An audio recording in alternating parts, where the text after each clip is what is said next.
Hukum diatur menurut selera orang yang sedang berkuasa. Maka yang benar bisa jadi salah, yang salah bisa jadi benar. Kalau untuk rakyat, hukum itu tajam bukan main, cepat sekali dilaksanakan. Tapi giliran menengah ke atas yang gedean dikit berbuat salah, hukum tompul. Tapi ada orang-orang tertentu yang agunannya palsu, jaminannya palsu, bawa kata belece, bukan cuma miliaran, triliunan kredit bisa keluar. Terluka rasa keadilan, hilangnya kesempatan. Rakyat cuma dapat kesempitan, jarang dapat kesempatan.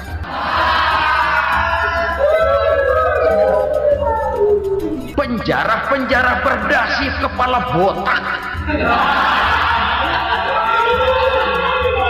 yang menguras uang rakyat habis-habisan, enak saja melenggang dalam kehidupan ini. Makin terluka rasa keadilan rakyat.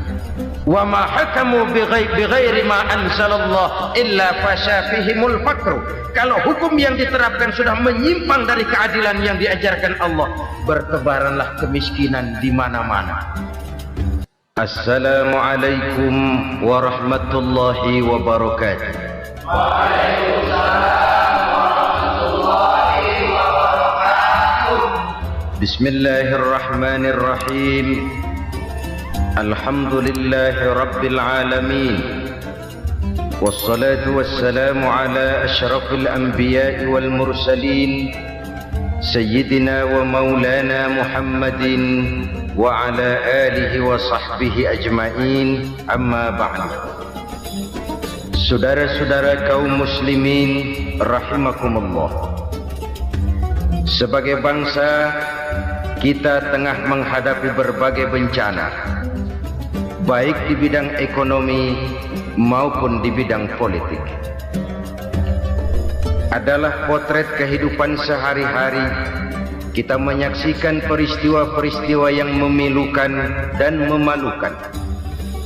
PHK terjadi di mana-mana. Pengangguran meningkat, harga-harga membumbung tinggi, daya beli rakyat semakin lemah. Sementara di bidang politik, kejadian-kejadian memberikan indikasi bahwa persatuan dan kesatuan kita sebagai bangsa dewasa ini tengah berada dalam ujian yang berat.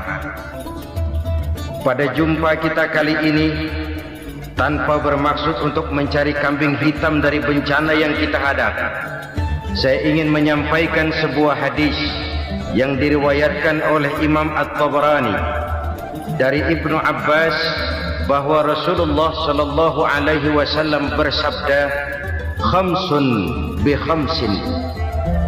Ada 5 perkara yang dapat menimbulkan 5 macam bencana.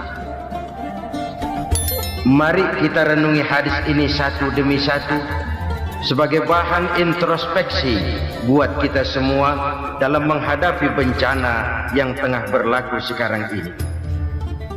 Yang pertama, ma naqasa qaumul ahda illa sullita alaihim aduwwuhum. Apabila suatu kaum sudah mengingkari janjinya, maka mereka pun akan dikuasai oleh musuh-musuh mereka. Sederhana saja nampak kalimat dalam hadis ini. Apabila orang sudah mengingkari janji, mereka akan dikuasai oleh musuh-musuh mereka sendiri. Dan musuh kita yang paling utama saat ini adalah kemiskinan dan kebodohan. Kenapa itu terjadi? Karena kita mengingkari janji kita sendiri. Di saat awal-awal berdirinya Orde Baru, kita pernah berjanji untuk melaksanakan Pancasila dan Undang-Undang Dasar 45 secara murni dan konsekuen. Kita berjanji bahwa kita akan menegakkan pemerintah yang bersih dan berwibawa. Itu semua pada permulaannya. Waktu demi waktu berjalan, kita lupa dengan janji yang kita ucapkan itu. Ketuhanan yang Maha Esa kita ucapkan, tapi kesetanan yang luar biasa yang kita lakukan. Kemanusiaan yang adil dan beradab yang kita dengungkan, tetapi kemanusiaan zalim dan biadab yang kita praktekkan. Sederhana saja saudara, hampir setiap pejabat pada posisi-posisi kunci, di awal-awal ia memangku jabatan itu, biasanya ia mengucapkan sumpah dengan lafaz demi Allah, bahwa dalam melaksanakan jabatan ini saya tidak akan menerima hadiah atau pemberian dalam bentuk apapun. Itu pada permulaannya. Lama-lama rupanya hadiah itu asik juga, mulai diterima. Lama-lama dirasa kurang, mulai menagih. Dan akhirnya terjadilah praktek yang disebut suap menyuap, semir menyemir, dan lain sebagainya. Kalau ini sudah menjadi kenyataan, bagaimana kita mau menegakkan pemerintah yang bersih dan berwibawa? Undang-Undang Dasar 45 menyatakan bahwa bumi, air, dan seluruh kekayaan negara dikelola oleh negara bagi sebesar-besar kemakmuran rakyat. Yang terjadi adalah bahwa kita merasa mewakili rakyat untuk menikmati harta dan kekayaan negara, sehingga rakyat banyak tidak bisa ikut menikmatinya. Menumpuklah harta itu sehingga terjadilah pepatah, gunung ditimbun, sumur digali. Yang kaya semakin kaya, yang miskin semakin terpuruk. Kita ingkar dengan janji yang kita ucapkan di awal-awal kita bergerak.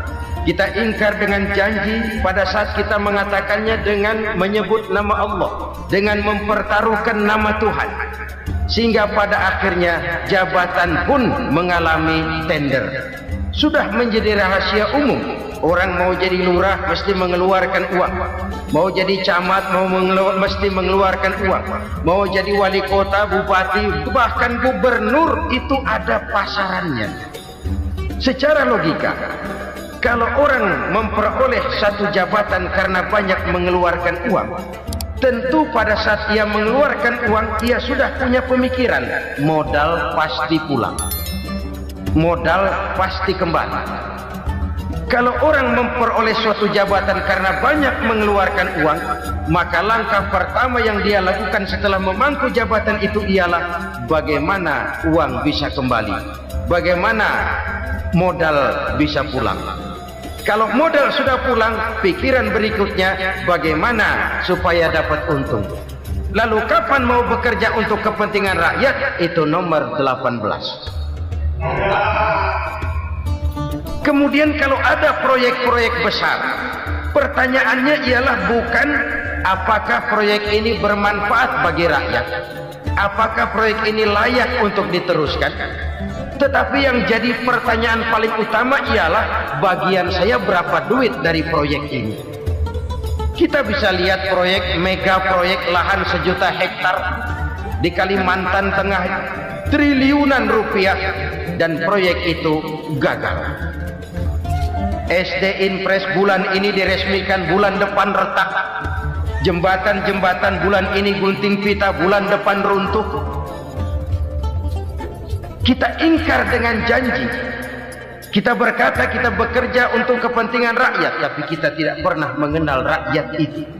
Apabila suatu kaum sudah mulai mengingkari janji, maka mereka akan dikuasai oleh musuh-musuh mereka. Akibatnya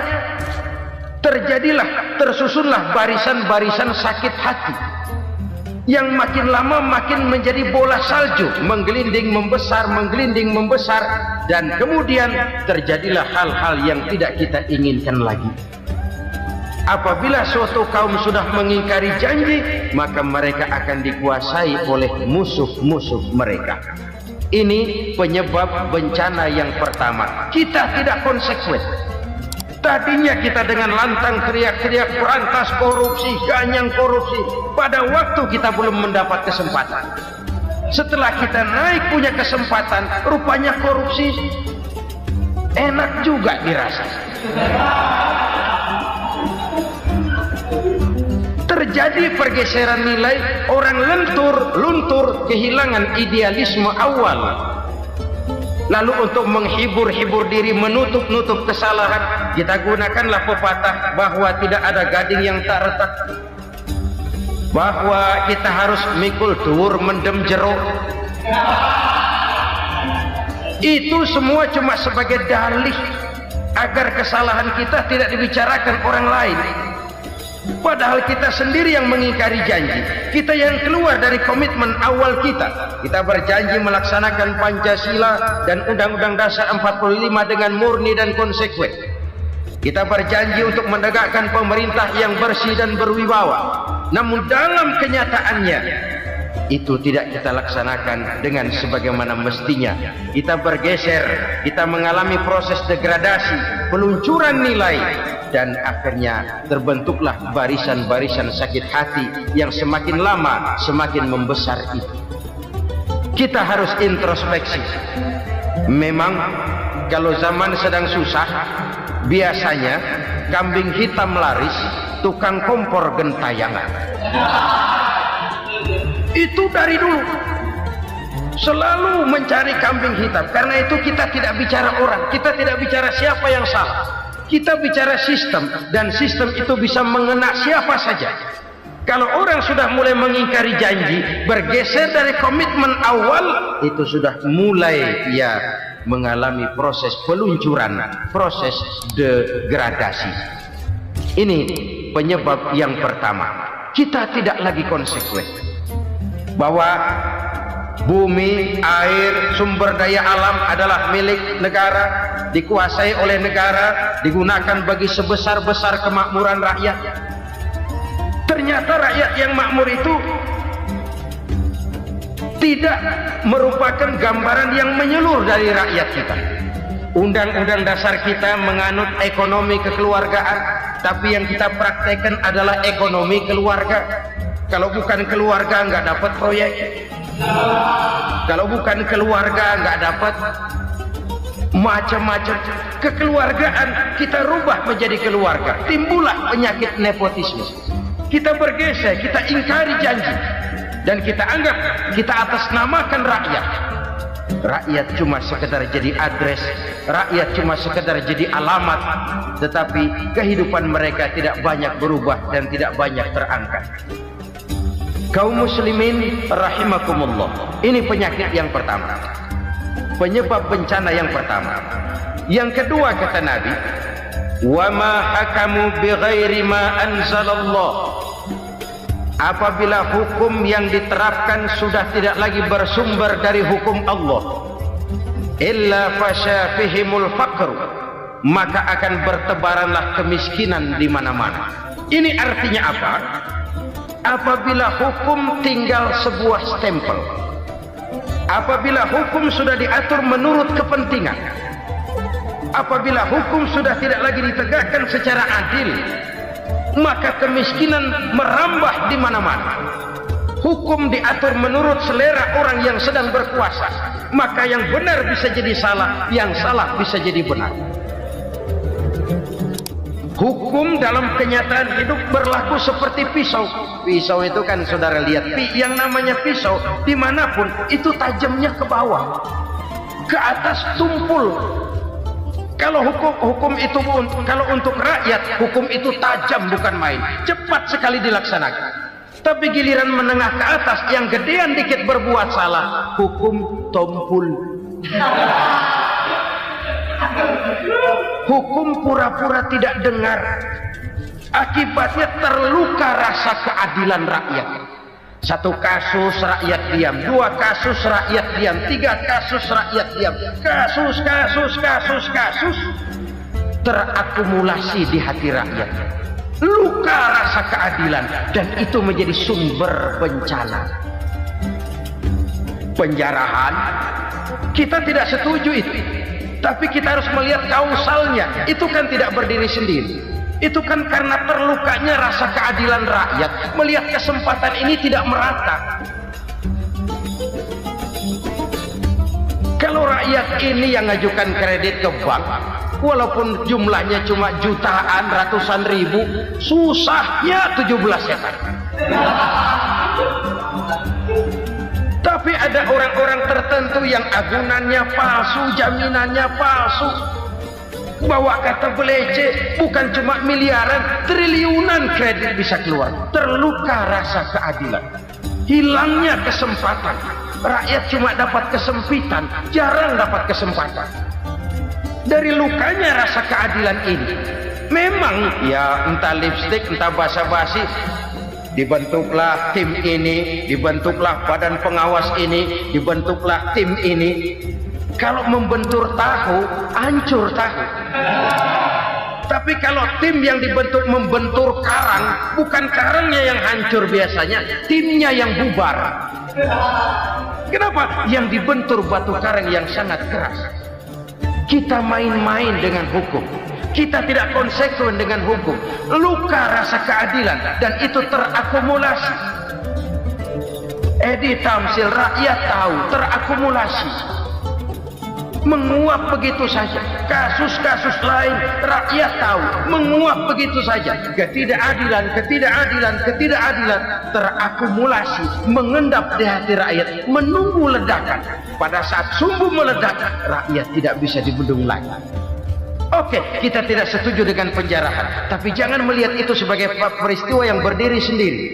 Kenapa itu terjadi? Kausalnya kenapa? Oke, kita tidak setuju memang, tapi yang dijarah oleh rakyat kan memang cuma untuk perut. Yang dijarahkan beras, yang dijarahkan televisi, yang dijarahkan kulkas yang masih bisa dihitung, yang memang real untuk kebutuhan rakyat. Penjara-penjara berdasi kepala botak yang menguras uang rakyat habis-habisan, enak saja melenggang dalam kehidupan ini. Makin terluka rasa keadilan rakyat. Apabila hukum yang diterapkan sudah menyimpang dari keadilan yang diajarkan Allah, fasyafihimul fakru, bertebaranlah kemiskinan. Aneh, memalukan, memilukan. Sebuah negara agraris yang katanya pulaunya hijau royo-royo, gemari palau jenawi toto tentem kertora harjo, yang tahun 93 pernah mendapat penghargaan dari FAO, Badan Pangan Sedunia, sebagai negara yang berhasil dalam swasembada pangan. Sekarang ini kita terpaksa betul beli beras dari Vietnam, beli beras ke Kamboja, beli kedelai dari Kamboja. Kenapa? Lahan sawah kita habis ditanami pabrik.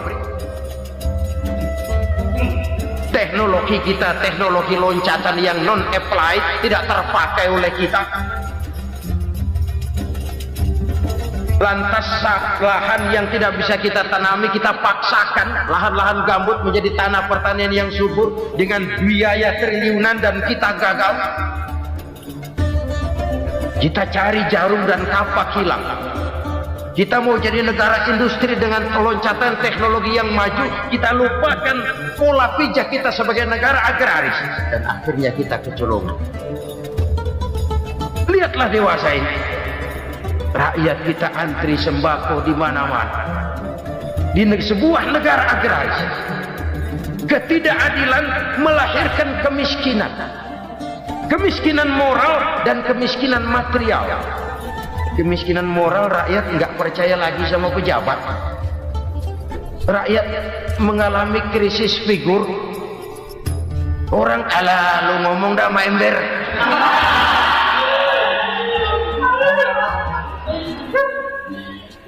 Penataran yang menghabiskan biaya miliaran itu melahirkan pejabat-pejabat korup. Pengawasan yang menghabiskan biaya miliaran itu ternyata impoten, mandul. Kemiskinan moral. Jujur saya berkata, saudara-saudara, setelah pintu reformasi dibuka, itu yang masuk memang macam-macam.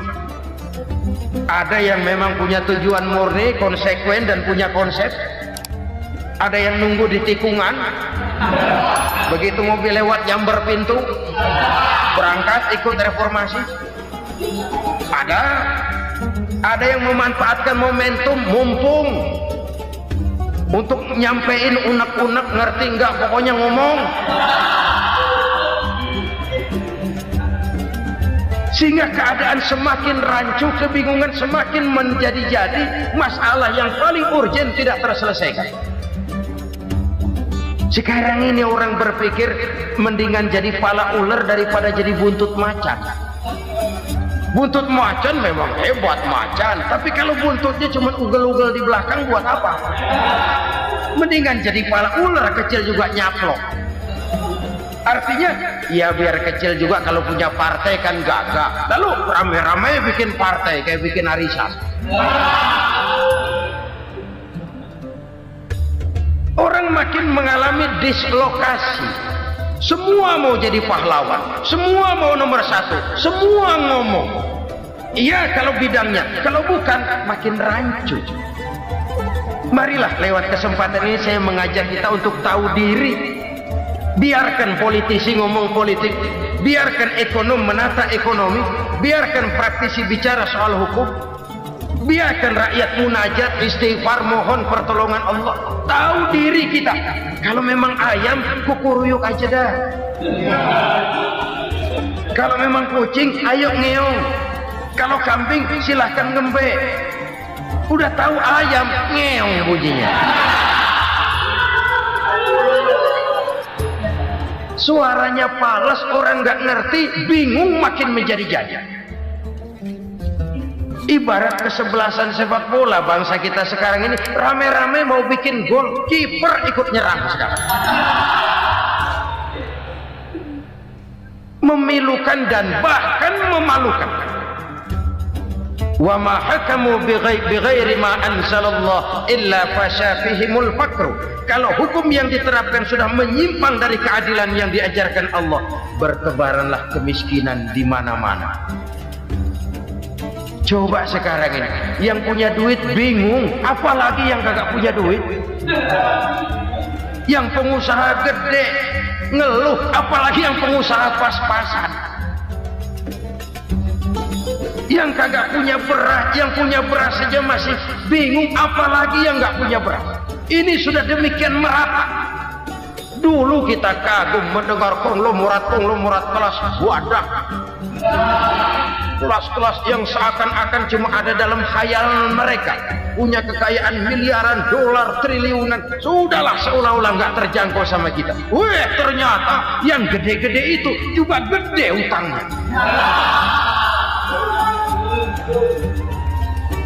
Dan rontok satu demi satu.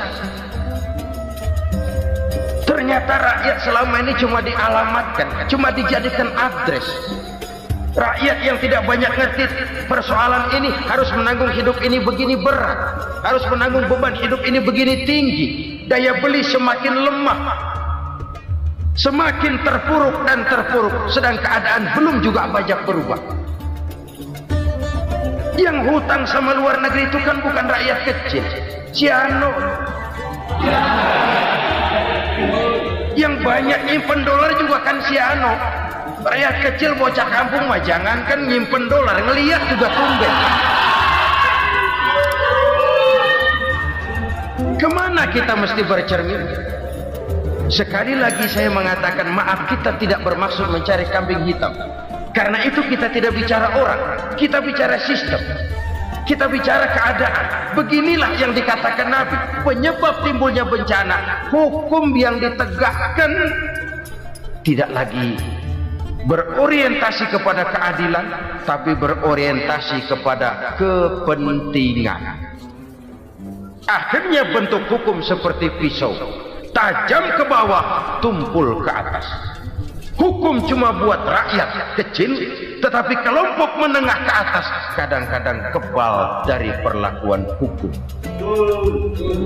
Maka bertebaranlah kemiskinan. Iya, kemiskinan moral berupa lukanya rasa keadilan. Kalau rasa keadilan terluka, orang kan nunggu kesempatan, saudara.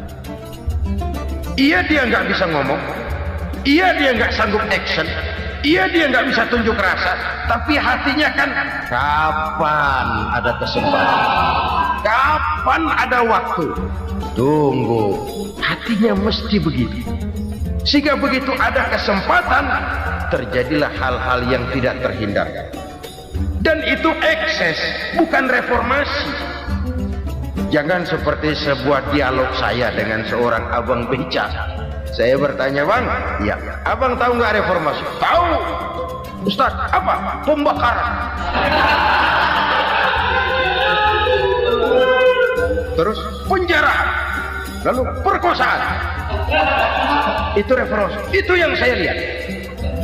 Itu yang dia lihat. Saya tentu tidak menyalahkan abang beca kita, karena memang itu yang dia lihat dan sejauh itu wawasannya. Tapi ini indikasi bahwa banyak rakyat kita yang belum bisa menggunakan kebebasan secara bertanggung jawab. Padahal kebebasan tanpa tanggung jawab tirani. Sebuah contoh gampang-gampangan. Saya beli radio, saya setel di kamar saya, lalu saya bilang, ini radio gue. Yang beli gue, pakai duit gue setel di kamar gue, sekeras-kerasnya, gak ada urusan sama orang lain. Itu kata saya. Tetapi tetangga saya sebelah rumah kan boleh juga ngomong begitu. Kata tetangga saya, ini mata gue, yang ngantuk gue tidur di kamar gue, kenapa suara radio lu nyampe kemari?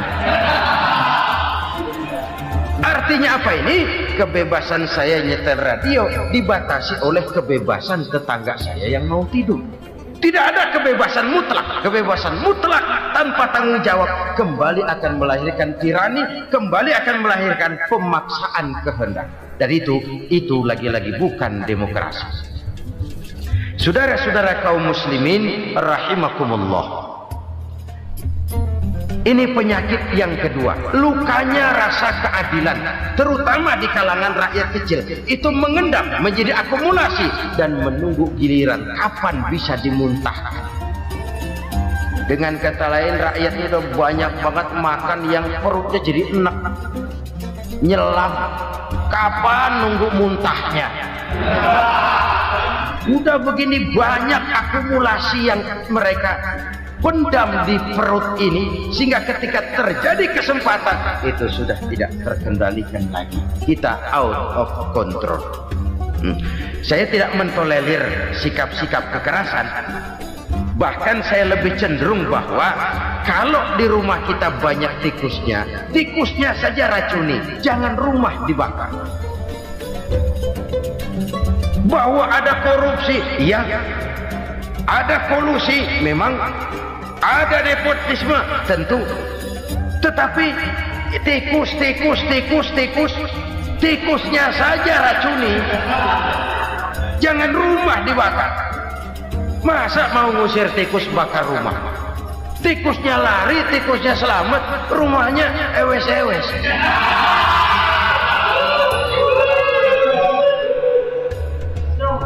Tikus selamat, rumah nggak punya, masalah nggak terselesaikan dengan sebagaimana yang kita harapkan. Kita sepakat ini negara hukum, dan di hadapan hukum semua manusia itu sama. Itu prinsip yang diajarkan Allah.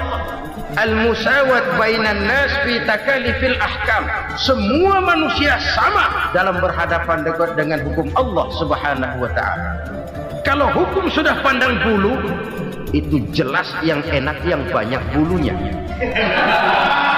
Siapa yang banyak bulunya? Monyet. Kalau hukum pandang bulu, monyet keenakan. Saudara-saudara kaum muslimin rahimakumullah, introspeksi. Mari kita bercermin bagaimana perjalanan hukum selama ini. Kalau introspeksi ini kita temukan, lalu ada upaya untuk memperbaiki diri. Jangan menggunakan tak ada gading yang tak retak, mikul duwur mendem jero untuk menutup-nutupi kesalahan orang. Padahal kesalahan itu sedemikian besar. Padahal rakyat kita tiap hari antri sembako. Ada yang sehari sekali makan, ada yang makan sudah bercampur tiwul, ada yang nasi sudah dicampur pisang, balik jadi orok lagi. Macam-macam upaya rakyat untuk menangsal perut ini. Lalu rakyat ditenang-tenangkan, lebih baik puasa Senin Kemis sambil menghadapi krisis ekonomi. Kenapa rakyat yang disuruh puasa? Kenapa bukan pejabatnya yang puasa lebih dulu untuk kemakmuran rakyat? Kalau rakyat yang memang perutnya udah gepeng disuruh puasa, makin krempeng perutnya. Artinya pejabat harus punya sense of politics. Ya tidak, puasa itu kan tidak cuma Senin Kemis saja. Puasa itu puasa perasaan, puasa menghargai perasaan yang sedang kondisi yang sedang dihadapi oleh rakyat. Bagaimana rakyat yang tengah antri sembako melihat pejabatnya lewat dengan mobil yang harganya sampai 1 miliar. Oh, inilah pemimpin saya. Luka lagi rasa keadilannya. Kita tidak tengah rasa. Puasa dalam artian itu pun akan menolong menegakkan semangat kebersamaan, membentuk semangat kebersamaan. Saudara-saudara kaum muslimin rahimakumullah, penyebab bencana yang ketiga dikatakan oleh baginda Nabi, wala dhaharat fihimul fahishatu illa fasha fihimul maut. Apabila kekejian telah merajalela, maka maut bertebaran di mana-mana. Kita renungi butir kalimat dalam hadis ini. Apabila kekejian telah merajalela, maut bertebaran di mana-mana. Begitu murah arti sebuah kehidupan. Penjarahan untuk hal-hal yang kecil tapi sampai mengorbankan nyawa. Apabila kekejian sudah terjadi di mana-mana, maut pun bertebaran. Maut dalam arti berpisah ruh dengan jasad, tapi juga maut dalam arti orang bisa mati karirnya, orang bisa mati usahanya, orang bisa mati kesempatannya karena perbuatan-perbuatan keji yang selama ini tidak terbendung. Lahirlah teori mafia. Siapa yang kuat dia yang berkuasa, siapa yang lemah dia menjadi mangsa. Proyek-proyek besar yang menang tender itu ya dari itu ke itu saja. Yang pengusaha-pengusaha tidak punya koneksi, tidak bisa bayar komisi, dapat proyek tetelan. Ada dagingnya dikit, namanya juga tetelan. Dagingnya sudah habis disantap oleh meja. Sekian puluh meja dilalui, sekian puluh amplop dikeluarkan. Sehingga yang akhirnya ya tinggal tetelan itu tadi.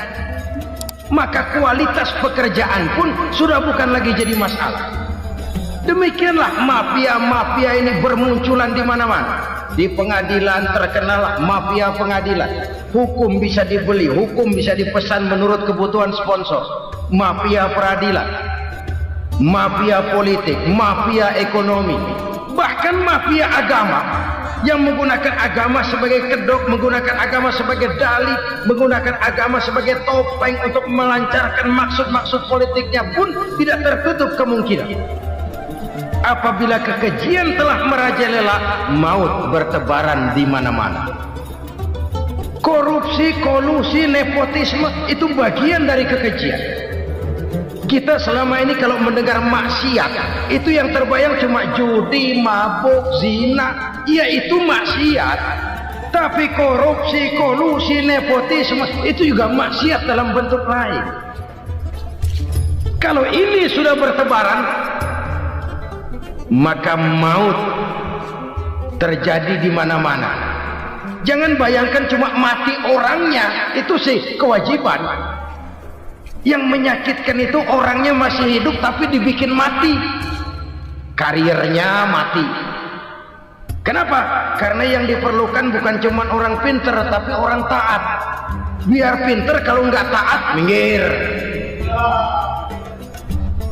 Biar bodoh, kalau taat bisa nyenangin atasan, bisa nyemur. Kumaha juragan wae ayo nama. Itu yang kadang-kadang dapat penghargaan. Tidak ada prestasi kerja kecuali bikin senang orang di atas. Kita lihat di desa-desa jalan rusak. Kalau ada berita pejabat anak mau turun, jalan rata sekali. Sampai tanah dari mana aja dikeruk buat ngeratain tuh jalan. Pejabat pulang legok lagi jalanan. Katanya kita kerja buat rakyat, nyatanya kita cuma melayani atas. Kenapa? Terjadi lingkaran setan. Seperti kata lagu Dul Sumbang itu, mahasiswa takut sama dosen, dosen takut sama dekan, dekan takut sama rektor, rektor takut sama menteri, menteri takut sama presiden, presiden takut sama mahasiswa. Lah muter balik lagi, lingkaran setan, lingkaran setan. Saudara-saudara kaum muslimin rahimakumullah, kekejian yang merajalela, praktek-praktek mafia yang tertuang dalam kehidupan sehari-hari menyebabkan orang mati karirnya, jasad masih hidup, karir mati, itu menyakitkan. Mati bisnisnya. Rakyat kecil pernah senang ketika cengkeh booming, harganya bagus, rakyat banyak yang pergi haji. Lalu mau ditata, lahir tata niaga cengkeh, malah amburadul. Harga cengkeh jatuh, petani cengkeh kecil menjerit. Siapa yang untung? Segelintir orang. Masihkah kita pakai atas nama rakyat untuk kepentingan nasional, padahal yang nyanyi cuma segelintir orang? Masihkah kita mau bohongi rakyat ini dengan mobil nasional tapi bikinan Korea? Masihkah kita mau bermain verbalisme, bermain kata? Ini sebuah masa lalu yang tidak perlu terulang lagi untuk masa-masa yang akan datang. Kekejian merajalela, orang mati karir, bisa mati usaha, mati bisnis. Usahanya maju, dirangkul, hancur. Usahanya maju, dipukul, hancur, tenggelam. Bahkan yang memilukan dan memalukan badan-badan usaha milik negara itu dikebiri sedemikian rupa sehingga tidak menghasilkan hal-hal yang bermanfaat buat negara. Saudara-saudara kaum muslimin rahimakumullah, kalau nafsu yang sudah mengatur itu semua, maka kekejian pun merajalela. Orang sudah pakai teori mafia, yang kuat dia yang menang, yang kuat dia yang berkuasa, yang lemah silakan minggir di sudut-sudut kehidupan. Kalau kekejian seperti ini merajalela, maut bertebaran di mana-mana. Banyak orang mati karirnya, banyak orang mati usahanya, banyak orang mati imajinasinya.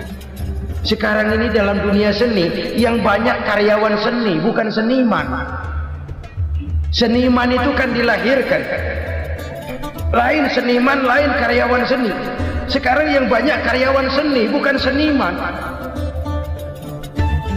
Mati karir, mati imajinasi, mati improvisasi, sehingga kehidupan persis sinetron. Sinetron itu yang kita lihat rumah mewah, yang kita lihat rumah bagus. Gak pernah kita lihat di sinetron kita ini rakyat antri sembako. Kita dijejali hal-hal yang indah, yang wah, yang membuat kita tenggelam dalam gaya hidup instan, tenggelam dalam gaya hidup wah. Kita lupa dengan realitas keseharian di tengah-tengah masyarakat kita. Lahirlah kelompok-kelompok selebritis, dibesarkan oleh berbagai media. Selebritis pilek aja masuk koran, pilek.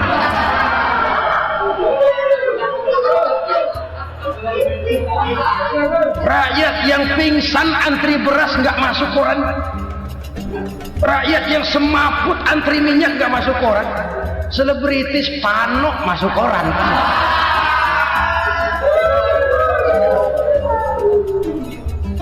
Kita besarkan hal-hal kecil, kita kecilkan hal-hal besar.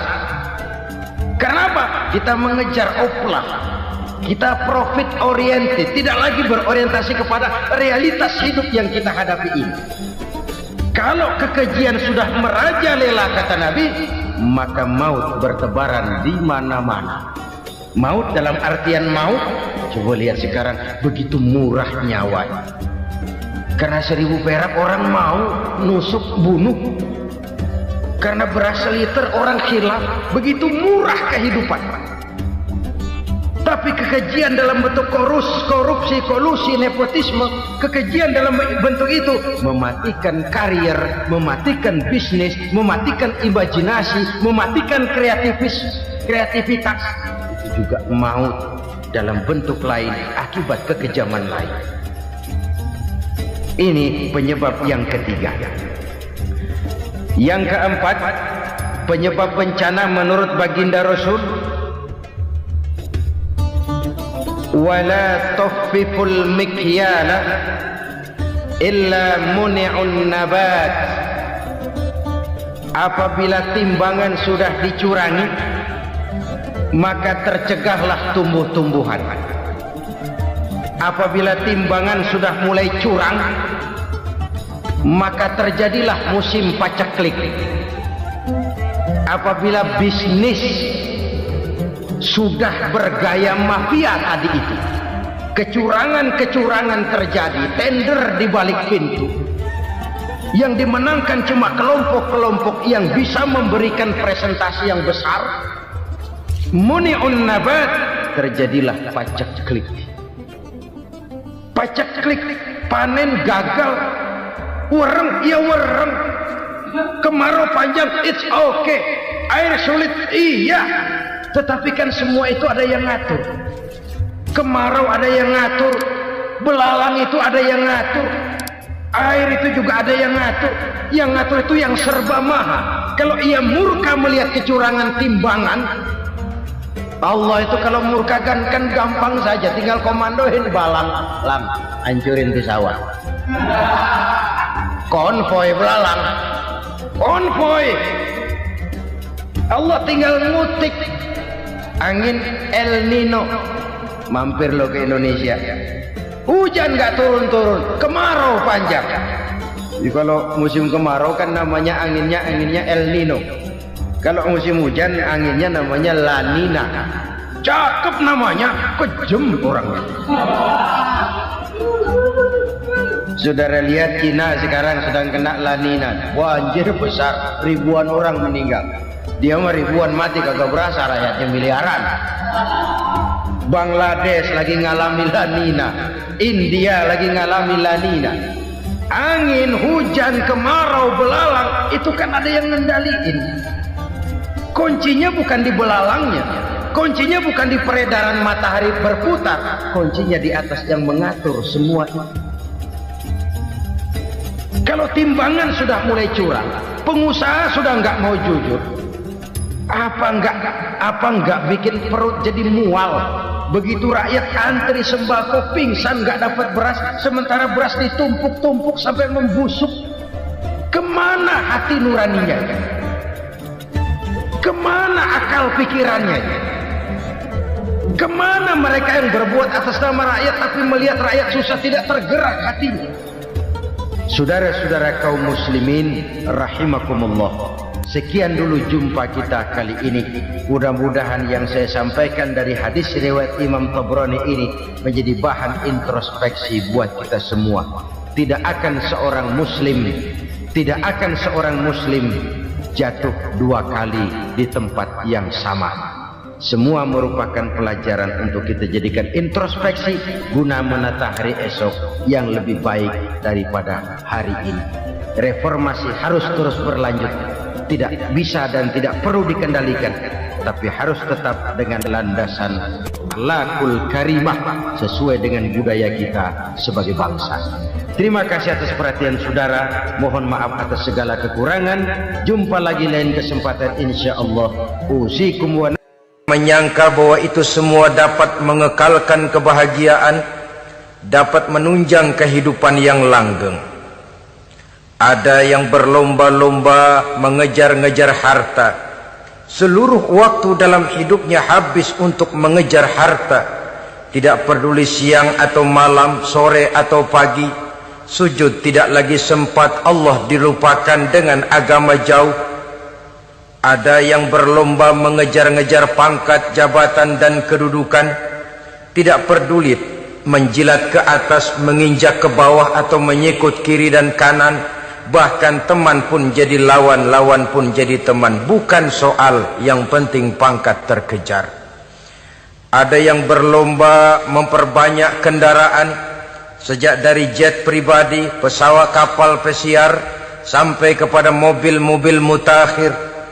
Ada yang berlomba memperbagus rumahnya, ada yang berlomba memperbanyak istri dan anak-anaknya.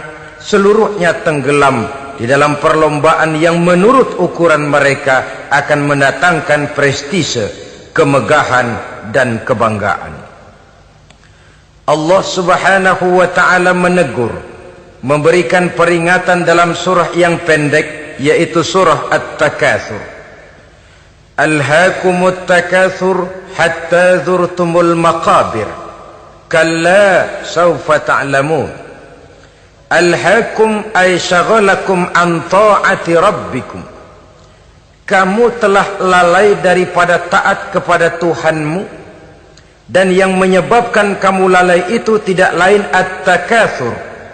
At-takatsur artinya at-tabahi bi kathrati mata'id dunya, bermegah-megah dengan memperbanyak kesenangan hidup duniawi. Dengan kata lain, berlomba-lomba mengejar kemegahan duniawi telah menyebabkan kamu lalai daripada mengingat, daripada taat kepada Allah Subhanahu wa ta'ala. Apabila orang cenderung materialistis, seluruh kegiatan hidup dikerahkan untuk berlomba memperbanyak materi, apa namanya harta benda, apa namanya rumah, apa namanya pangkat dan jabatan, maka dikala itu seseorang akan sangat mudah lalai daripada taat kepada Allah Subhanahu wa ta'ala. Hilanglah kesadaran bahwa sesungguhnya apapun yang kita miliki dalam kehidupan dunia ini tidak lain hanya barang titipan sementara. Kita cari, kita kejar, tapi setelah kita dapatkan, jangan dia dijadikan tujuan. Jadikanlah dia sebagai alat.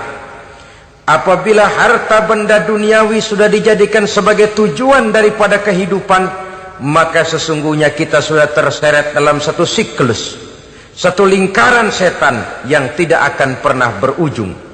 Sebab manusia dalam berhadapan dengan materi duniawi tidak akan pernah mengenal kata cukup, tidak akan pernah mengenal kata puas, dan tidak akan pernah bertemu dengan titik.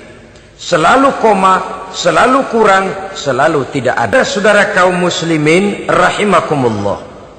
Oleh sebab itu agama memberikan kesadaran, seluruh yang kita miliki, yang dititipi oleh Allah dalam kehidupan ini berupa materi keduniaan, hakikatnya adalah alat dan bukan sebagai tujuan. Apabila alat sudah kita jadikan tujuan, kita akan terjebak ke dalam satu perlombaan yang justru akan mencelakakan kita sendiri. Inilah yang saya maksud dengan sirkuit celaka. Perlombaan yang hanya membuat kita jerih, payah, keringat bercucuran, tenaga terkuras, tapi tidak akan pernah sampai ke garis finish. Karena memang tidak ada garis finishnya. Betapapun jauhnya satu perlombaan, dia mesti punya garis finish. Tapi kalau sudah at-takatsur, berlomba bermegah-megah diri, maka barangkali tidak akan pernah ada garis finishnya. Kita akan terseret dalam lingkaran setan, berputar di seputar itu tanpa tahu kapan berhenti dan di mana titiknya. Agamalah yang memberikan kesadaran. Alhaakumut takatsur, bermegah-megahan telah membuat kamu lalai daripada taat kepada Allah Tuhanmu. Semua sadar bahwa kita diciptakan tidak lain adalah untuk mengabdi kepada Allah. Nilai pengabdian ini sering lentur, nilai pengabdian ini sering luntur, manakala kita sudah berlomba-lomba bermegah-megah dengan materi kehidupan dunia. Islam jelas tidak menganjurkan penganutnya jadi orang miskin. Bahkan Imam Ali karramallahu wajhah pernah mengatakan, kemiskinan bisa menyebabkan kekufuran. Ayat yang pertama turun juga kita tahu, Iqra, baca olehmu. Kan seolah-olah Quran cuma tidak langsung saja bilang, hai orang Islam, kamu jangan jadi bodoh, Kebodohan menimbulkan kemiskinan, kemiskinan mendekatkan kita kepada kekufuran. Jadi miskin sama kufur tetangga.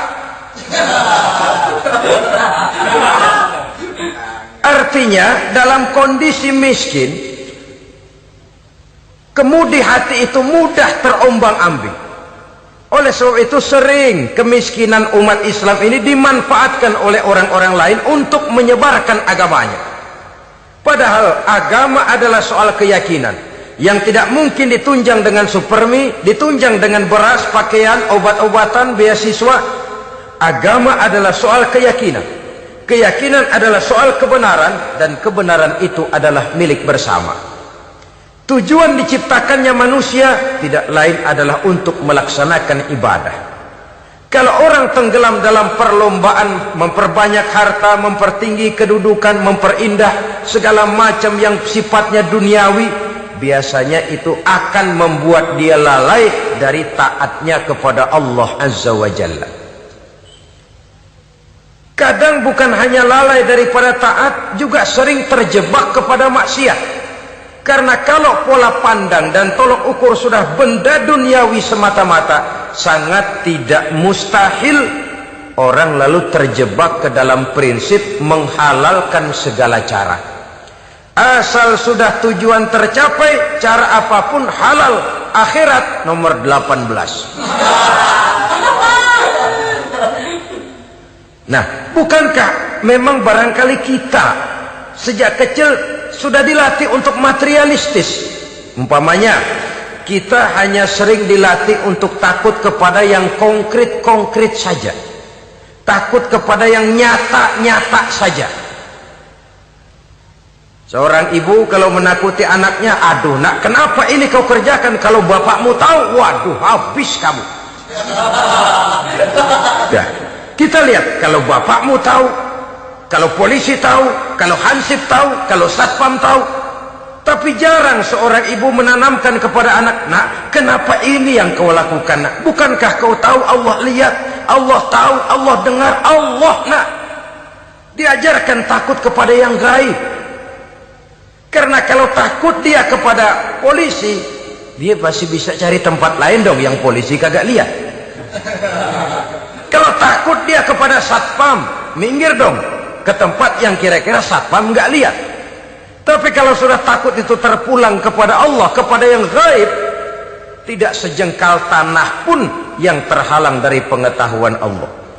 Tapi itulah salahnya kita. Sejak kecil anak-anak sudah kita latih untuk takut hanya kepada yang konkret-konkret saja. Akibatnya sampai dia besar melembaga dalam kehidupannya. Dia nyolong, kata temannya, kamu nyolong ya? Iya. Kok nyolong sih? Emang? Kenapa nyolong? Biarin.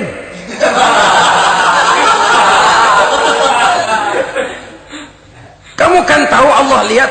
Tahu. Kenapa nyolong juga? Biarin. Asal orang jangan lihat. Kalau Allah mah lihat, dia kagak ribut. Allah enggak ribut katanya. Nah, ini kan satu refleksi yang timbul daripada kenyataan. Jikalau orang hanya dijejali rasa takut kepada yang konkret-konkret saja, kepada yang zohir-zohir saja, yang akan tumbuh lalu mental kucing, sopan, tenang, kalem, ayem, nggelenggem.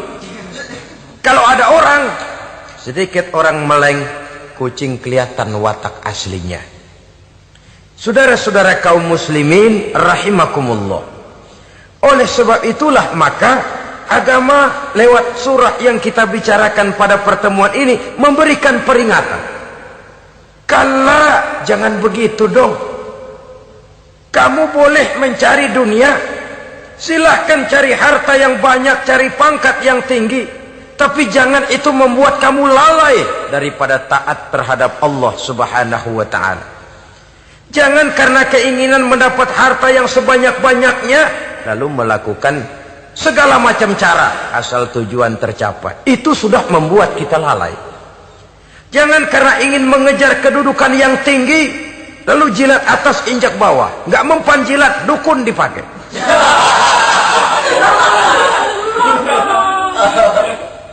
Itu kan sudah membuat kita lalai.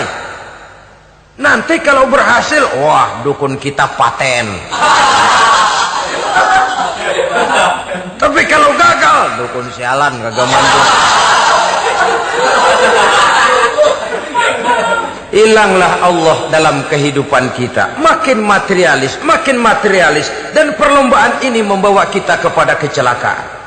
Kala, sekali-kali jangan begitu. Kenapa? Dahulu pun ketika lahir ke dunia tidak ada pangkat yang kita sandang. Dahulu pun ketika lahir ke dunia tidak ada harta yang kita bawa. Jadi harta itu, pangkat itu, kedudukan itu ada dalam hati, tapi tidak berurat dan berakar. Kalau dia berurat dan berakar dalam hati, berat misah sama harta itu. Berat. Sekedar ngasih fakir miskin cepet juga berhitungnya 17 lembar.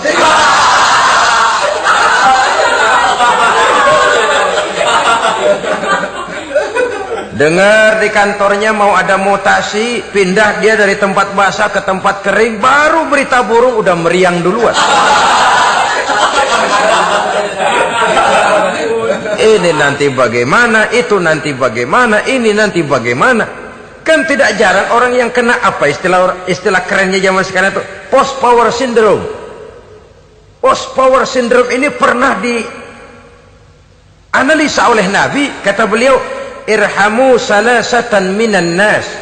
Sayangilah 3 macam manusia. Siapa mereka? Pertama, azizan zalla. Orang terhormat yang jatuh hina. Ini yang sering terkena post power syndrome. Biasa kemana-mana dikawal, dihormati, datang ke tempat ini protokol siap, ini serba diatur semua, serba beres. Begitu jabatan selesai atau pensiun, habis orang gak indah-indah. Dia lihat orang diemin aja, orang diemin dan orang tonton. Ini kalau nggak kuat mentalnya, itu kena post power syndrome. Akibatnya ya bisa jantungan, bisa lever, bisa darah tinggi. Ya penyakit-penyakit yang zaman dulu kita nggak kenal. Ini kan makin banyak dokter, makin maju ilmu kedokteran, makin aneh penyakit. Saudara hadirin yang saya hormati, post power syndrome kena apa yang dinamakan frozen emotional attitude. Tidak kuat menghadapi kenyataan. Azizan zalla, orang terhormat yang jatuh hina, itu sangat perlu dikasihani. Yang kedua, ghaniyan qad iftaqara, orang kaya jatuh miskin. Ini juga sama. Biasa hidup apa ada, serba ada, lalu harus hidup apa adanya. Ini kalau kurang kuat benar-benar memble ini.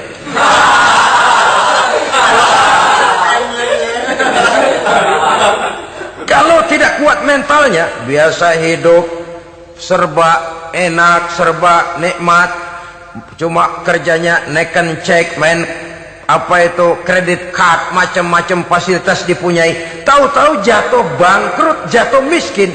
Kalau tidak fondasi agamanya kuat, bisa gantung diri, bisa bunuh diri, bisa frustasi, bisa terkena psikosomatik, tekanan jiwa mempengaruhi faktor biologis. Timbullah tekanan, terjadilah penyakit aneh-aneh. Al-ghaniyan qad iftaqara, orang kaya jatuh miskin, itu perlu dikasihani. Yang ketiga, wa faqihan yal'abu bihil juhal, ahli fikih tapi dipermainkan oleh orang-orang bodoh. Hanya kebetulan orang bodoh itu punya kekuasaan. Hukum bisa dipesan.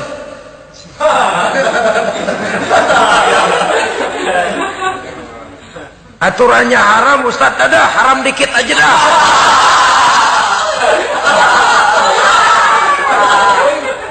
Sibuklah tuan fakih ini, ahli fikih ini mencari dalil kebet sana kebet sini supaya yang tadinya haram benar bisa jadi haram sedikit. Padahal yang minta ini orang bodoh, tidak ngerti agama. Cuma karena punya kekuasaan dipermainkan oleh orang yang fakih. Orang yang fakih ini dipermainkan. Kasihan orang yang seperti itu. Wa faqihan yal'abu bihil juhal, ahli fikih tapi dipermainkan oleh orang-orang bodoh. Akibatnya karismanya hilang, wibawanya lenyap. Dia menyangka bahwa dengan mengharam-haram sedikit-sedikit itu dia bisa mendapat keuntungan yang berganda-ganda. padahal akibatnya itu hanya akan membawa kecelakaan saja. Allah peringatkan benar, kala, sekali-kali jangan begitu. Cari uang yang banyak silahkan, ngejar kedudukan yang bagus boleh, bikin rumah yang hebat silahkan, ada kendaraan bagus silahkan, tapi jangan sampai kamu terjebak kepada sirkuit celaka, perlombaan yang tidak ada garis finishnya.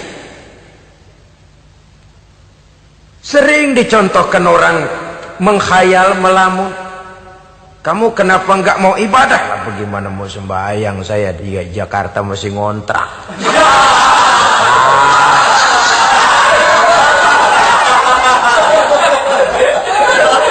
Bingung, tiap akhir tahun kontrakan habis.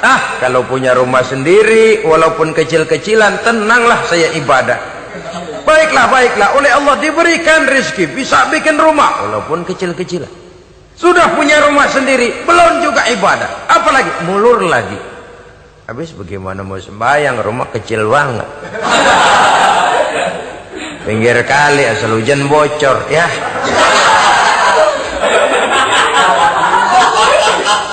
Kalau bisa punya rumah permanen, rajin dah ibadah dah. Iyalah, diberikan rezeki, bisa bikin rumah besar, kamarnya banyak, halamannya luas, kendaraan belum ada, perabotan belum lengkap. Sudah ada kendaraan, belum kayak orang-orang. Sudah kayak orang-orang, masih sama dong, kudu di atas. Kapanlah selesainya? Kala, sekali-kali jangan begitu. Jangan kamu mengumpulkan harta bermegah-megah membuat kamu lalai dari taat kepada Tuhanmu. Engkau tinggalkan rukuk dan sujud, engkau jauh dari masjid, engkau kering dari kehidupan beragama. Sebab itulah maka pembangunan fisik material tidak bisa dipisahkan dengan pembangunan mental spiritual. Tidak hanya cuma dalam teori, tapi juga harus dalam praktek. Selalu pembangunan yang hanya mengarah kepada fisik material, jauh dan kering dari agama, hanya akan melahirkan manusia-manusia materialistis yang terjebak di dalam sirkuit celaka, perlombaan yang tidak pernah mengenal garis finish. Sebab itu agama mengajarkan, orang kaya itu siapa sih? Yang banyak duit? Belum tentu. Yang kebunnya di mana-mana ngebelata? Belum tentu. Yang pabriknya selebar-lebar? Belum tentu. Yang punya segala macam peternakan, dari peternakan gajah sampai peternakan kutu?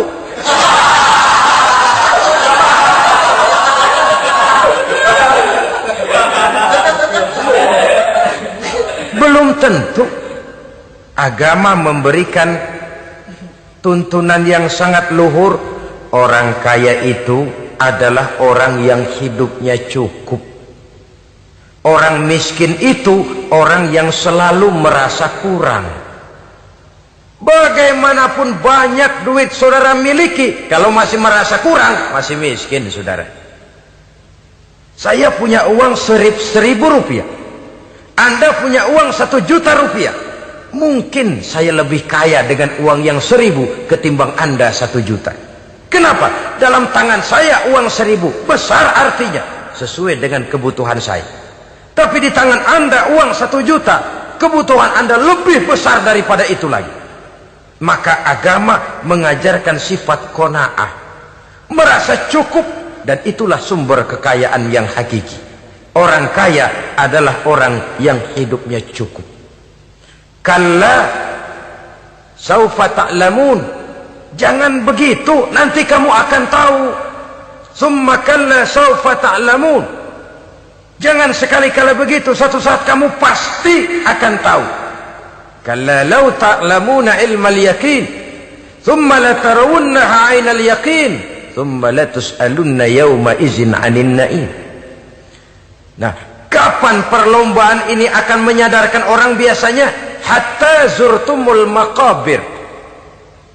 Sampai kamu dekat ke liang kubur. Itu biasanya kalau istilah orang sekarang baru ngeh. Asal sudah napas sampai tenggorokan disambung dengan selang, Sudah Senin Kemis dibantu dengan alat picu jantung, gerak, gerak, gerak, gerak. Sudah kayak orang mau gergaji kayu.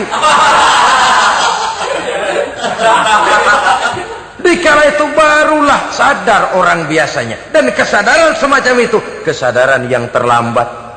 Kesadaran ala Fir'aun. Fir'aun selagi hidup diajak beriman dan nehi aja.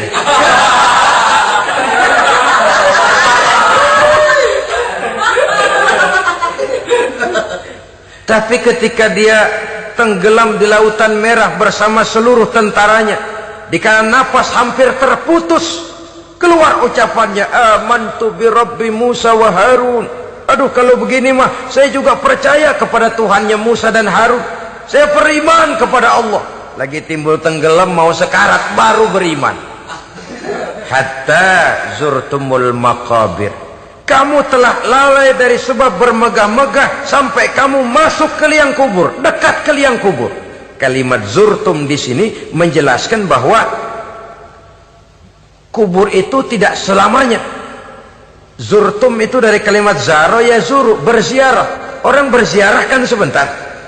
Ke kubur itu sama dengan berziarah kita di situ. Sebentar, tidak akan selamanya, tidak akan kekal dalam kubur. Bahwa kubur itu cuma satu halte dari sekian halte yang harus kita jalani. Hatta zurtumul maqabir ay mutum wa dufintum fil kubur. Sampai kamu mati, dikubumikan dalam kubur, barulah kamu sadar bahwa perlombaan itu hanya sia-sia. Bahwa perlombaan itu tidak akan pernah mengenal garis finish. Bahwa perlombaan itu akan membuat kamu celaka. Begitulah umumnya kebanyakan orang yang terjebak ke dalam paham materialis, baru menyadari kesalahan langkahnya pada saat napas sudah sampai di tenggorokan. Ternyata uangnya yang miliaran rupiah tidak sanggup menyambung nafasnya. Ternyata kendaraan yang serba mewah berkilat tidak sanggup meneruskan kehidupannya. Ternyata pangkat jabatannya yang tinggi yang membuat dia menyebabkan temannya jadi lawan, lawannya jadi teman, tidak akan sanggup menghentikan sang malaikat maut. Kalau keadaan sudah begitu, baru sadarlah kita terlambat. Karena saat seperti itu akan dihadapi oleh setiap orang. Kala, jangan begitu. Sadarlah kamu bahwa kalau sudah dekat ke liang kubur kamu baru insaf, itu terlambat. Sebelum nafas sampai di tenggorokan, pintu tobat masih selalu terbuka. Tapi manakala nafas sudah sampai di tenggorokan, tertutuplah pintu tobat untuk orang yang bersangkutan. Oleh sebab itu, perlombaan dengan bermegah-megah terhadap materi duniawi, tolok ukur dan pandangan hidup yang terbatas kepada wujud benda semata-mata, memang sering menyebabkan orang lalai, sering menyebabkan orang lupa diri, tidak sadar tentang hakikat yang terpenting dari kehidupan ini, yaitu tentang dari mana dia datang, di mana dia sekarang, dan kemana dia akan pulang. Sungguh, ilmu pengetahuan tidak akan pernah mampu menjawab persoalan ini. Sungguh, filsafat juga tidak berdaya menghadapi pertanyaan seperti ini. Hanya agama yang mampu memberikan kepastian batin tentang hakikat dari mana kita datang, di mana kita sekarang, dan kemana kita akan pulang. Makin kita renungi pertanyaan ini, makin kita menemukan diri sendiri. Dan makin kita menemukan mengenal diri sendiri, kita akan semakin mengenal Allah Subhanahu wa ta'ala. Semakin kita mengenal Allah, maka akan semakin terpanggil kita untuk dekat dengannya, mentaati segala perintahnya, dan berupaya menjauhi segala yang dilarangnya. Dengan demikian selamatlah kita dari satu perlombaan yang hanya akan menyeret kita kepada menghalalkan segala cara, jauh dari agama, jauh dari Allah, bahkan jauh dari sesama manusia. Karena umumnya perlombaan seperti ini akan cenderung melahirkan manusia yang egois. Muslimin rahimakumullah. Lebih jauh, mari kita mengikuti peringatan Allah dalam surah Al-Munafiqun ayat 9. Di sini Allah Subhanahu wa taala mengingatkan, A'udzu billahi minasy syaithanir rajim. Ya ayyuhalladzina amanu la tulhikum amwalukum wala auladukum an dzikrillah wa may yaf'al dzalika fa ulaika humul khasirun. Hai orang-orang yang beriman, jangan sampai hartamu dan anak-anakmu melalaikan kamu daripada mengingat Allah. Wa may yaf'al dzalik, barang siapa yang melakukan hal seperti itu, fa ulaika humul khasirun, maka merekalah sesungguhnya orang-orang yang merugi. Rugi dunia, rugi akhirat. Disebutkan di sini dua hal yang sering menyebabkan kita jadi lalai. Amwal dan aulad. Harta dan anak-anak. Materi dan keluarga. Perlombaan di dalam mengumpulkan materi sering menyebabkan kita menjadi lalai. Begitu juga amanah berupa anak ini sering kita lalaikan atau sering membuat juga kita menjadi lalai. Kita lalaikan dalam arti bahwa keduanya, baik harta baik anak, merupakan amanah dari Allah. Setiap orang tua akan dimintakan pertanggungan jawab. Apabila kita lalaikan amanah ini, maka resikonya akan kembali juga kepada kita. Tapi satu hal yang jelas dalam ayat 9 surah Al-Munafikun ini, bahwa perlombaan memperbanyak harta dan anak-anak yang masuk dalam kelompok at-takatsur itu tadi akan menyebabkan orang khasiru, termasuk ke dalam kelompok orang-orang yang rugi. Perlombaan yang hanya akan membawa kerugian semata-mata. Kemudian di dalam satu hadis Rasulullah sallallahu alaihi wasallam memberikan peringatan. Beliau bersabda, "Iza azzamat ummati dinaran wa dirhaman, nuzi'at minha haibatul Islam, wa iza tasabat ummati saqatat min ainillah." Wa iza turikatil amru bil ma'rufi wan nahyu 'anil munkari hurimat 'alaihim barakatul wahyi. Ada tiga hal yang kalau kita kerjakan akan menimbulkan tiga macam akibat di dalam hadis ini. Pertama, iza azzamat ummati dinaran wa dirhaman. Apabila umatku sudah mengagung-agungkan dinar dan dirham, artinya kalau umatku sudah jatuh menjadi umat yang materialistis, segalanya diukur dari dinar dan dirham. Dinar dan dirham ini kalau bahasa Inggrisnya dokat.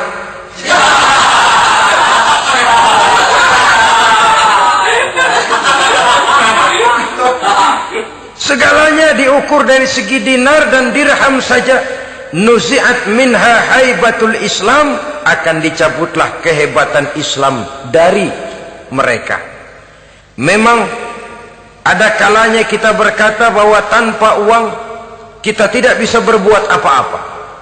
Tapi kalau itu dijadikan landasan dari segala sesuatu, itu yang dijadikan ukuran, itu yang dijadikan tujuan, kita hakikatnya sudah gagal sebelum melangkah.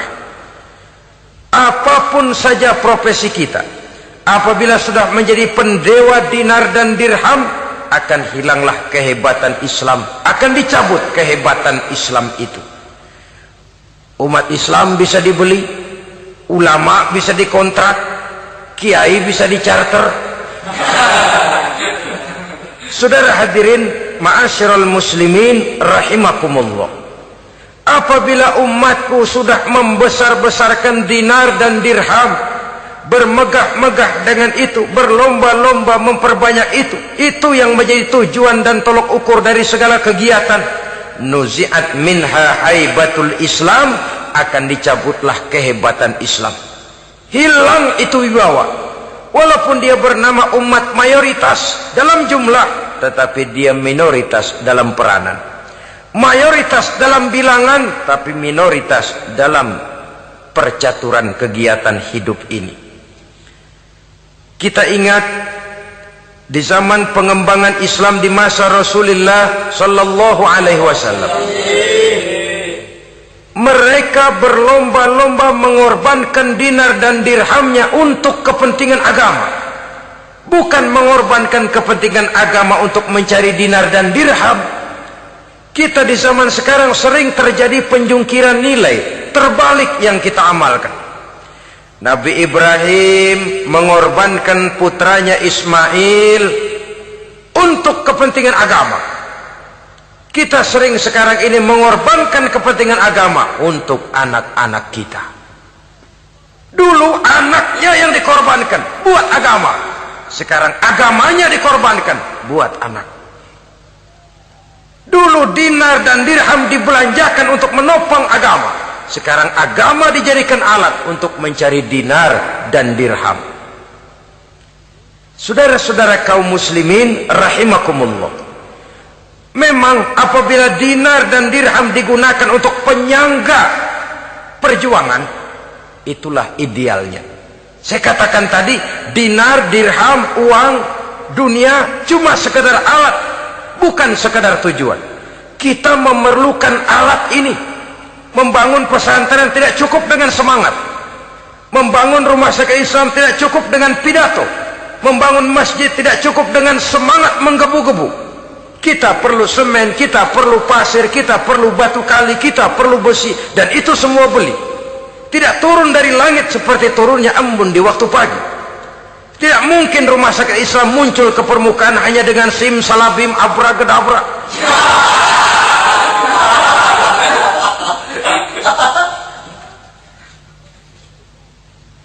Oleh sebab itu, saya bersyukur kecenderungan belakangan ini pengajian-pengajian akbar di berbagai tempat tidak hanya sebagai ajang untuk menanamkan akidah, membina ukhuwah, tapi juga menjadi sarana di mana kita mengumpulkan dana, menghimpun potensi umat, menginventarisir potensi untuk kepentingan pengembangan daripada agama. Meskipun ada satu dua orang yang salah paham tentang ini, sampai kemudian saya mendapat satu merek yang cukup tidak enak untuk didengar, mengkomersilkan pengajian katanya, karena memang ada pengajian yang menggunakan sistem karcis, sebenarnya juga tidak etis.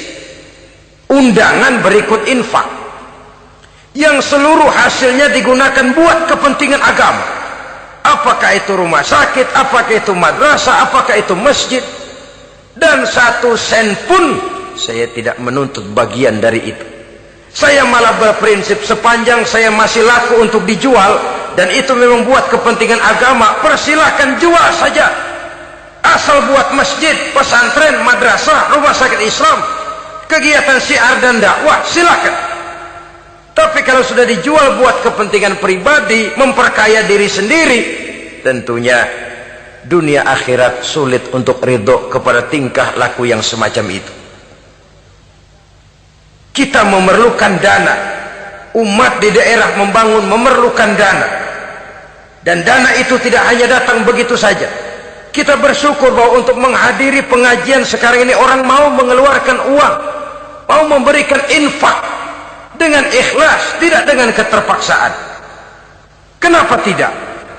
Sehingga ini lalu diinventarisir untuk kepentingan pembangunan agama. Ratusan juta rupiah terkumpul dari pengajian-pengajian rutin ini, pengajian-pengajian akbar ini. Puluhan masjid terbantu, rumah sakit Islam terbantu, musola selesai. Ya walaupun tidak lalu semuanya beres, tapi gemaknya itu sudah cukup menyentuh untuk menyadarkan orang bahwa harta baru kekal kalau dia sudah dibelanjakan di jalan Allah. Nah, yang celaka kalau dinar dan dirham itu yang dijadikan tujuan. Mengadakan pengajian semata-mata untuk cari uang, uangnya buat kantongnya dewe. Itu yang membuat dicabutnya kehebatan Islam itu. Segalanya diukur dari sudut itu. Sehingga ketika seseorang datang bertanya tentang hal-hal yang berkaitan dengan ini, maka hal semacam ini sesungguhnya satu nikmat yang perlu kita syukuri sepanjang menginventarisir potensi umat benar-benar digunakan buat kepentingan daripada agama kita. Jadi peringatan tegas dari Nabi ini, iza azzamat ummati dinaron wa dirhaman nuzi'at minha haibatul Islam. Apabila umatku sudah mengagung-agungkan dinar dan dirham, maka akan dicabutlah kehebatan Islam dari tengah-tengah mereka. Remeh saja orang memandang kita, enteng saja orang memandang kita. Satu. Yang kedua, patuhlah mereka dalam pandangan Allah. Kalau sesama umat ini sudah saling menjelekkan, apakah yang menjelekkan itu lebih bagus dari yang dijelekkan di hadapan Allah? Dua-duanya sama rendahnya. Pribadi saya mungkin puas kalau saya bisa menghantam saudara di depan umum, menjelek-jelekkan nama saudara. Tapi lebih baikkah saya dalam pandangan Allah? Sama rendahnya dengan orang yang saya jelekkan. Itu pun kalau yang dijelekan benar-benar jelek. Kalau cuma sekedar fitnah, wah, lebih celaka lagi nasib si orang itu tadi. Ini artinya menyadarkan kita bahwa umat ini sudah diikat dengan akidah. Beraneka ragam kita, tapi harus ada kebersamaan. Berbeda kita, tapi harus satu. Sebagai satu ummatan wahidah, satu umat yang satu. Oleh sebab itu, persamaannya lah yang harus kita angkat ke permukaan, bukan perbedaannya yang kita perbesar. Sudah datang waktunya umat Islam bangun dari tidurnya, jangan lagi dibuai oleh irama mayoritas. Sudah lewat masanya kita bertengkar karena persoalan-persoalan kecil yang tidak prinsip. Sudah datang waktunya umat Islam bersatu, menyusun saf yang lebih lurus, oleh karena ia dihadapkan kepada tantangan-tantangan yang tidak semakin ringan. Kalau kita bertengkar dengan kita, kalau kita saling mencaci sesama kita, bukankah Yahudi tepuk tangan? Bukankah Nasrani menari-nari? Bukankah pihak ketiga akan menangguk di air keruh? Dan kerugian akan terpulang kepada kita semua. Tapi inilah realita, bahwa yang kita hadapi ini sesungguhnya musuh kita di luar kita, bukan di dalam kita. Apakah itu kemiskinan, kebodohan, maksiat, munkarat, ketidakadilan, kezaliman, kesewenang-wenangan, dan lain sebagainya. Yang musuh jadikan musuh, yang teman mari kita rangkul. Jangan terbalik, teman dimusuhi, musuh malah dirangkul. Maka berpesta poralah musuh-musuh Islam ini. Saudara-saudara kaum muslimin rahimakumullah, Nabi memperingatkan dengan tegas, wa iza tasabat ummati saqatat min ainillah. Jikalau umatku sudah saling mencaci maki, sudah saling berbantah-bantahan, jatuhlah mereka dalam pandangan Allah. Satu ayat menjelaskan, jangan sebagian kamu meremehkan, yaskhar, mengecilkan, menganggap enteng orang lain. Boleh jadi yang dihina, diremehkan, dianggap enteng itu nilainya lebih bagus daripada yang menganggap enteng. Dalam hakikat segala sesuatu itu cuma kembali kepada Allah. Di sanalah penilaian finalnya. Manusia hanya melihat yang zahir. Makin banyak harapan hidup ini kita gantungkan kepada manusia, makin banyak kita harus bersiap untuk kecewa. Saudara-saudara kaum muslimin rahimakumullah. Kemudian yang ketiga peringatan dari baginda Nabi, wa iza turikatil amru bil ma'rufi wan nahyu 'anil munkari hurimat 'alaihim barakatul wahyi. Apabila amar ma'ruf dan nahi munkar telah ditinggalkan, maka akan hilanglah keberkahan wahyu, akan hilanglah keberkahan Quran, akan sirnalah keberkahan agama. Amar ma'ruf dan nahi munkar ditinggalkan, artinya di tengah masyarakat sudah tidak ada lagi yang menyerukan ini baik, ini tidak baik, ini halal, itu haram. Mari kita sholat, mari makmurkan taklim, santuni yatim piatu, makmurkan masjid. Seruan ke arah itu tidak lagi terdengar. Sementara tinggalkan judi, tinggalkan minuman keras, jauhi zina, seruan semacam itu pun tidak lagi terdengar. Maka hilanglah keberkahan wahyu itu. Karena amar ma'ruf dan nahi munkar merupakan bagian daripada ajaran agama kita. Menjadi sponsor dari segala macam kebajikan, dan menjadi penghalang daripada segala macam kemunkaran sesuai dengan batas kemampuan yang kita miliki masing-masing. Nah, saya kembali kepada persoalan pokok di awal pembicaraan tadi. Bagaimana jalan keluarnya? Jalan keluarnya tidak lain adalah upaya. Bagaimana kegiatan yang sifatnya fisik material ini diimbangi dengan kegiatan yang bersifat mental spiritual. Upaya menghidupkan majelis-majelis taklim, upaya memakmurkan masjid-masjid sebagai laboratorium rohani untuk mewujudkan keseimbangan dalam pola pikir yang akan berlanjut dalam gerak hidup yang kemudian akan tertuang dalam segala perbuatan manusia. Apabila sudah terwujud kepincangan dalam pola pikir, akan pincanglah caranya bertindak dan berbuat, akan pincanglah pandangan hidupnya, akan pincanglah orientasinya di dalam kehidupan ini. Oleh karena itu, Islam dalam berbagai aspek kehidupan mengajarkan sistem keseimbangan. Mencari harta boleh, tapi tidak boleh keluar dalam kerangka fastabiqul khairat. Berlomba-lomba silahkan, tapi untuk kebaikan. Bukan untuk bermegah-megah, bukan untuk menumbuhkan gengsi, bukan untuk meninggikan prestise dan harga diri, tapi fastabiqul khairat, berlomba-lomba di dalam mengejar kebajikan, di dalam menyebarkan kebaikan. Bukan sekedar berlomba-lomba, tapi tolong menolong, bantu membantu. Ta'awanu 'alal birri wat taqwa wa la ta'awanu 'alal ismi wal udwan.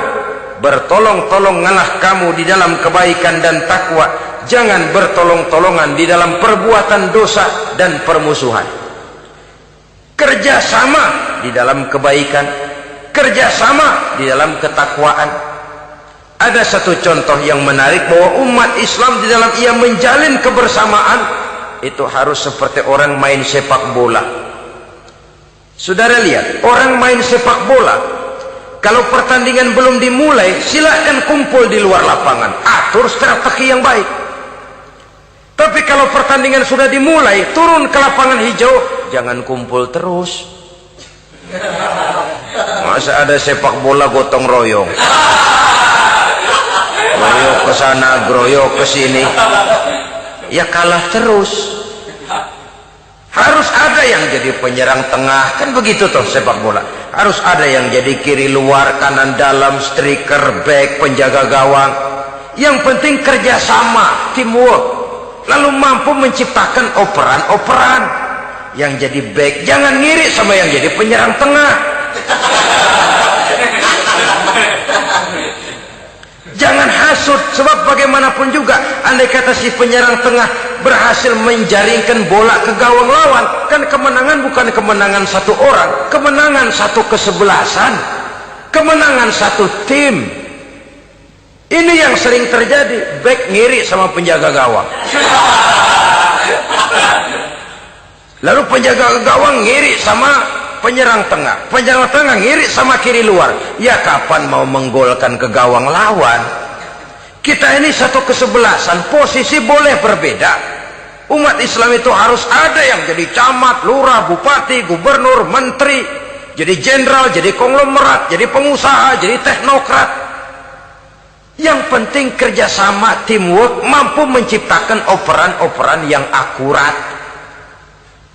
Diego Armando Maradona, enggak pakai dia, enggak. Itu katanya maha bintang, gagah, hebat, bintang lapangan hijau. Kapan Maradona hebat? Kalau ditunjang oleh 10 temannya yang lain, merupakan satu kesebelasan. Bagaimanapun hebatnya Diego Armando Maradona, kalau dia sendirian lawan satu kesebelasan, remek.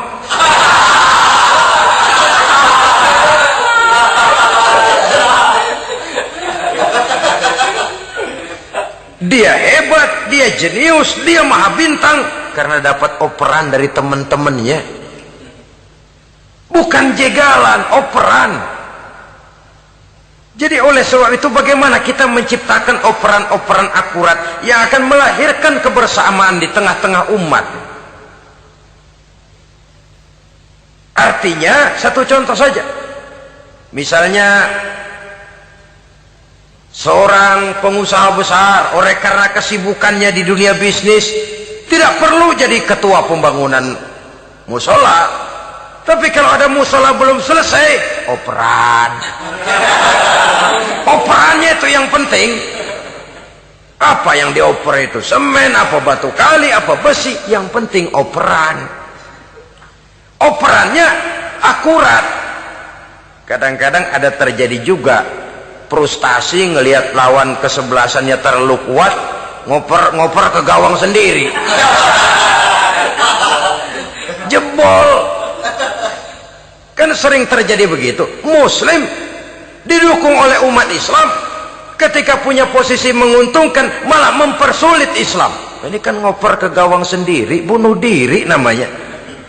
Boro-boro jebolin gawang lawan, asal jangan bunuh diri juga lumayan. Jadi kalau saja kita mampu menciptakan kebersamaan seperti ini, baju boleh berbeda. Seorang muslim boleh dibungkus baju ABRI, boleh dibungkus baju dokter, boleh dibungkus baju teknokrat, boleh dibungkus baju konglomerat, sekedar baju. Tapi kalau terbukalah baju itu, kelihatan dadanya, terbersit nilai imannya, meresap sampai ke tulang sumsumnya, dan pada saat Islam dikuti-kuti, akan timbul kecintaannya, akan timbul, saya muslim dan saya bangga dengan Islam saya muslim dan saya mau berbuat untuk Islam saya muslim dan saya siap mati untuk Islam saya. Dengan baju apapun dia terbungkus, kalau roh, jiwa dan semangat semacam ini tertanam, saya yakin kita umat Islam akan mampu berbuat lebih banyak dengan mewujudkan operan-operan akurat yang sangat diharapkan oleh umat itu tadi. Oleh sebab itu, saudara-saudara kaum muslimin rahimakumullah, baju boleh berbeda, bendera boleh beraneka warna, tapi jikalau bernama muslim, persamaannya yang dicari, jangan perbedaannya yang diperbesar. Nilai persaudaraan yang diikat dengan akidah semacam inilah yang banyak dicari orang, yang banyak menyebabkan orang masuk Islam. Di mana masjid kelihatan benar sebagai simbol kehidupan demokrasi dalam menciptakan ukhuwah, wawasan ukhuwah ini. Masjid simbol demokrasi. Siapapun masuk masjid buka sepatu, demokrasi. Siapapun orangnya, tidak peduli merek apapun sepatunya. Apa itu keluaran Cibaduyut Bandung? Apa itu modelnya Belli, Beltoni, Itali? Tidak soal, masuk masjid buka. Jumatan, kopral datang lebih dulu depan, pral. Jenderal datang belakang saja, Dral. Tidak ada fasilitas khusus dalam masjid, karena di rumah Allah semua manusia sama. Si jenderal jangan lagi merasa jenderalnya, si pengusaha jangan lagi menonjolkan kebosannya. Masjid adalah simbol demokrasi daripada kehidupan umat. Sebab itu jangan terjebak kepada sektoral di dalam kita berbicara tentang ukhuwah ini. Kita boleh terbungkus dengan baju apapun, tapi kalau di balik baju itu tidak lain jiwa Islam yang mau berkorban, mau mengeluarkan harta, bahkan siap mati untuk Islamnya, maka kebersamaan itu akan mudah kita wujudkan. Tapi sepanjang kita berpecah belah, sepanjang kita centang perenang, maka tidak akan banyak yang bisa kita lakukan. Satu-satunya perlombaan yang bukan hanya dibolehkan tapi bahkan sangat dianjurkan oleh agama, yaitu fastabiqul khairat, berlomba-lombalah di dalam kebaikan, berlomba-lomba di dalam memakmurkan masjid, berlomba-lomba di dalam menghidupkan majelis-majelis ta'lim, berlomba di dalam menegakkan yang ma'ruf dan menghancurkan yang munkar, berlomba di dalam menyantuni yatim piatu. Tapi prakteknya kan kadang-kadang terbalik.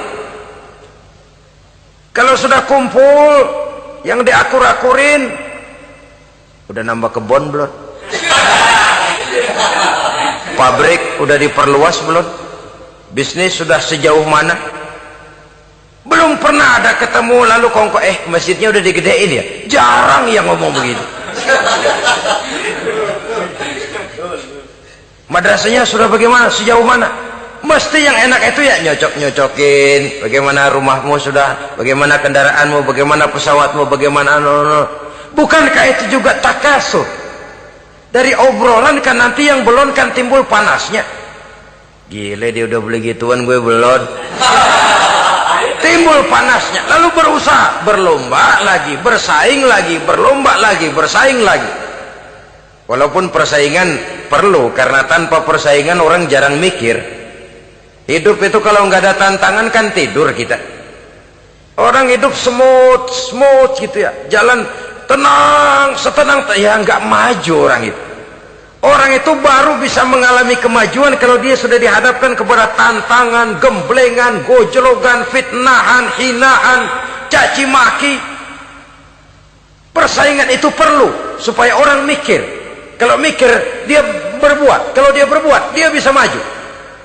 Tapi persaingan yang sehat, bukan persaingan yang lalu menimbulkan fitnah, menghancurkan nama baik orang lain, yang dilatar belakangi oleh sifat hasud, dendam, iri hati, lalu menghalalkan segala cara. Tidak, bukan itu. Persaingan yang sehat ini akan menjadi alat picu agar orang lalu berlomba di dalam kebaikan. Satu-satunya perlombaan yang bukan hanya boleh tapi bahkan sangat dianjurkan oleh agama, berfastabiqul khairat, berlomba-lomba di dalam berbuat kebaikan. Berlomba-lomba membangun masjid, bukan berarti di sebelah masjid bangun masjid lagi, bukan. Kadang-kadang karena ada fastabiqul khairat, berlomba-lomba, nggak apa-apa dah. Di sebelah masjid bikin lagi masjid. Akhirnya azan perlombaan main kenceng-kencengan. Bukan itu yang diinginkan tentu, bukan itu. Bagaimana memakmurkan masjid, bagaimana memfungsikan masjid, bagaimana membina umat dan lain sebagainya. Jadi pembicaraan ke arah itu akan menimbulkan rangsangan untuk berlomba di dalam kebaikan. Kalau dia kok bisa menata masjidnya sampai makmur, jamaah senang datang ke sana, anak-anak muda betah di masjid, kenapa saya tidak? Apa konsepnya? Nah, ini kan berlomba, tapi berlomba dalam kebaikan. Kalau dia bisa menghimpun anak-anak muda lalu diarahkan kepada jalan yang positif, kenapa saya tidak bisa? Dia punya potensi yang saya juga punya. Berlomba di dalam kebaikan. Perlombaan semacam ini akan memberikan ketentraman karena jalan yang ditempuh jalan ibadah. Tapi kalau perlombaan materi, at-takasur tadi, yang timbul bukan ketentraman, panas. Karena panas, udah dekat, panas kan tetangganya hasud, dengki, iri hati, sakit, demam, orang lain maju, meriang. Lah kalau sudah begitu, hasud yang jadi bisikan hati, ya sudah, segala macam cara dilakukan untuk menjatuhkan orang lain. Dan itu sudah bukan lagi persaingan yang sehat. Saudara-saudara kaum muslimin rahimakumullah. Oleh sebab itu kita tutup pertemuan singkat kali ini dengan satu kesimpulan, bahwa harta adalah sekedar alat, bukan tujuan di dalam kehidupan. Tanpa harta barangkali orang sulit untuk bahagia, tapi harta semata-mata tidak merupakan jaminan bahwa orang lalu akan bahagia. Termasuk di dalam kata harta ini pangkat, jabatan, kedudukan, anak, istri, keluarga, rumah, tanah, pabrik, kebun, peternakan, dan lain sebagainya. Perlombaan yang dianjurkan di dalam agama adalah perlombaan untuk berbuat kebaikan. Maka masalahnya sekarang, bagaimana kita memanfaatkan harta ini untuk sebanyak-banyak kebaikan yang bisa kita lakukan. Semoga kita mampu melakukannya dan kita tidak termasuk dalam orang-orang yang celaka yang lantaran bermegah-megah dengan kesenangan dunia saja. Terima kasih atas segala perhatian, mohon maaf atas segala kekurangan. Usikum wa nafsi bitaqwallah. Wassalamualaikum warahmatullahi wabarakatuh.